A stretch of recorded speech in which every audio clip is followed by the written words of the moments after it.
আগের ক্লাসে আমরা পড়লাম যে নিউট্রন ও প্রোটন থাকে পরমাণুর নিউক্লিয়াসে বা কেন্দ্রকে, এবং ইলেকট্রন থাকে নিউক্লিয়াসকে কেন্দ্র করে কতগুলি কক্ষপথে, এবং কক্ষপথগুলি 7টি হয়। সেই কক্ষপথগুলি কী কী? কে, এল, এম, এন, ও, পি, কিউ। এবং আমরা পড়লাম যে যদি n সমান 1 হয় অর্থাৎ কক্ষপথ সংখ্যা 1, অর্থাৎ আমরা সেই কক্ষপথকে বলে থাকি কে, এবং সেই কক্ষপথে ইলেকট্রন থাকে 2n² রুলে, যেখানে n হয় কক্ষপথের সংখ্যা, অর্থাৎ 2 × 1² = 2। n = 2 অর্থাৎ সেকেন্ড কক্ষপথ অর্থাৎ এল কক্ষপথ, অর্থাৎ 2 × 2² অর্থাৎ 8। n = 3 অর্থাৎ থার্ড কক্ষপথ অর্থাৎ এম, অর্থাৎ 2 × 3² অর্থাৎ 18। অর্থাৎ আমরা এ থেকে বুঝতে পারছি 1 নম্বর কক্ষপথ অর্থাৎ কে কক্ষপথে ইলেকট্রন থাকবে ম্যাক্সিমাম 2টা। n সমান 2 অর্থাৎ এল কক্ষপথে ইলেকট্রন থাকবে 8টা, এবং এম কক্ষপথে ইলেকট্রন থাকবে 18টা। তাহলে আমরা পড়লাম ইলেকট্রন বিন্যাস করার সময় প্রথম কক্ষপথে 2টা, দ্বিতীয় কক্ষপথে 8টা, তৃতীয় কক্ষপথে 18টা ম্যাক্সিমাম ইলেকট্রন রাখবো। তাছাড়াও আমাদের একটা জিনিস মনে রাখতে হবে, যেটা বলেছিলাম যে ভ্যালেন্স শেল বা যোজন কক্ষপথে যোজন কক্ষপথ কাকে বলে? কি বলেছিলাম?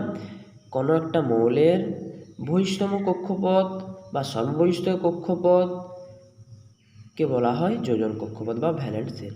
কি বলেছিলাম? কোনো মৌলের সর্ববহিষ্ঠ কক্ষপথ বা বহিষ্ঠ কক্ষপথকে যোজন কক্ষপথ বলা হয় বা ভ্যালেন্স শেল বলা হয়। ভ্যালেন্স শেল কেন বলা হয়? কারণ এই কক্ষপথটাই যোজ্যতা নির্ণয়ে কাজে আসে। কি নির্ণয়? যোজ্যতা নির্ণয়। যোজ্যতা কি? যোজ্যতা হলো কোনো একটা মৌলের অপর মৌলের সাথে যুক্ত হওয়ার ক্ষমতাটাকে যোজ্যতা বলা হয়। তো আমরা সেটা পরে পড়ব। তো আমি কি বললাম? ইলেকট্রন বিন্যাস করার সময় আমরা প্রথম কক্ষপথে 2টো, দ্বিতীয় কক্ষপথে 8টা, তৃতীয় কক্ষপথে 18টা, চতুর্থ কক্ষপথ কত হবে?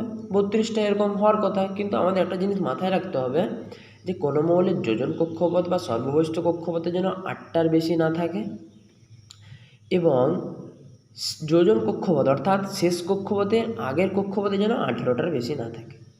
18টার বেশি না থাকে। তো এরপরে আমরা শুরু করছি ইলেকট্রন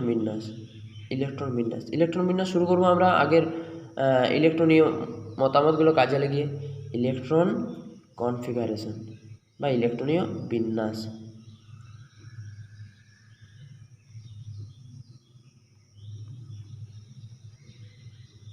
ইলেকট্রন বিন্যাস তাহলে কি হবে? ইলেকট্রন বিন্যাস প্রথমে করছি Na অর্থাৎ সোডিয়ামের প্রোটন সংখ্যা 11, ইলেকট্রন সংখ্যা 11। অর্থাৎ আমরা বুঝতেই পারছি যে আমরা ইলেকট্রন কনফিগারেশন লিখেছি, তার মানে ইলেকট্রনের বিন্যাস করব। তাহলে কি করব? প্রথম কক্ষপথে 2, তাহলে 2, দ্বিতীয় কক্ষপথে 8, তাহলে 8, তাহলে 11 থেকে 2 আর 8 চলে গেল, মানে 10টা চলে গেল, আর একটা পড়ে থাকবে, মানে 1। এরপর আমি করছি ম্যাগনেসিয়াম 12। কী হবে? 2, 8, 2। তাহলে সোডিয়ামের ক্ষেত্রে যোজন কক্ষপথ কোনটা? এটা, কারণ এটাই লাস্ট কক্ষপথ, এটাই আউটার সেল, এটাই সর্ববহিষ্ঠ কক্ষপথ। ম্যাগনেসিয়ামের ক্ষেত্রে যোজন কক্ষপথ কোনটা? এটা। এই কক্ষপথটার নাম আরও বলতে পারবো কি? হ্যাঁ বলতে পারবো। এটা কে কক্ষপথ, এটা এল কক্ষপথ, এটা এম কক্ষপথ। তাহলে সোডিয়ামের যোজন কক্ষপথের নাম কি? এম। এবং সোডিয়ামের যোজক ইলেকট্রন কতগুলো?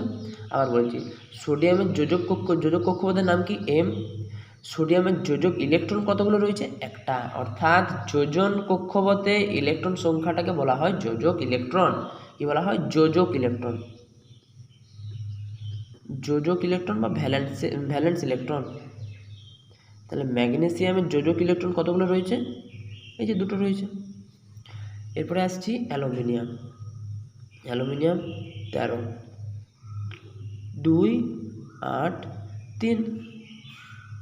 ঠিক আছে, সোডিয়াম ম্যাগনেসিয়াম অ্যালুমিনিয়াম। সিলিকন আসছে 14 2 8 4। ঠিক আছে, এরপরে আমি আসছি আর্গন। আর্গন 18, তাহলে কত হবে 2 8 8। তারপরে পটাশিয়াম 19 2,8 মানে কত হলো 2 আর 8 10। তো লাস্ট কক্ষপথে কি 9 হবে? কারণ আমরা জানি প্রথম কক্ষপথে 2টো, তারপরে 8টা, তারপর 18টা, সেই হিসাবে করলে তো 9 হয়ে যাবে। কিন্তু আমাদের বলেছিলাম যে এই কথাটাও মাথায় রাখতে হবে যে যোজন কক্ষপথে যেন 8টার বেশি না থাকে।